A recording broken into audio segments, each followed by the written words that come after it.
Ինձ հավատ է պետք։ Ինձ ավելի շատ հավատ է պետք։ Ես ուզում եմ էլի լսել։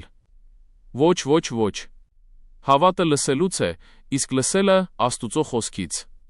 Ըստ էության, այս ամբողջ տողն ասում է այն մասին, որ երբ դուք լսում եք Աստծո խոսքը, ձեր մեջ հավատ է ծնվում։ Եվ երբ դուք լսում եք այն եւ որոշում եք գործել դրան համապատասխան, դուք հավատը մարմնավորում եք գործի մեջ։ Եվ սա բերում է խոստման կատարմանը։ Հասկանում եք։ Տեսեք, թե որքան պարզ է սա։ Նշանակում է ձեզ միայն պետք է լսել։ Իսկ երբ լսեք, կորոշեք հավատալ։ Դուք կասեք, դե ես չգիտեմ, արդյոք ունեմ բավարար հավատ։ Ոչ։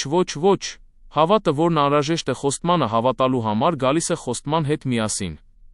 Հասկանում եք, երբ դուք լսում եք խոսքը, ձեր մեջ հավատ է ծնվում դրա հանդեպ։ Ձեզ պարզապես պետք է որոշել ես հավատում եմ։ Մտածեք, թե որքան ուժեղ էր ձեր հավատը, երբ դուք առաջին անգամ փրկություն ստացաք։ Հավանաբար հիմա դուք կհասկանաք։ Դուք ամենայն հավանականությամբ չէիք կարծում, թե շատ հավատ ունեք։ Ինչու՞։ Որովհետև դուք մեղավոր էիք։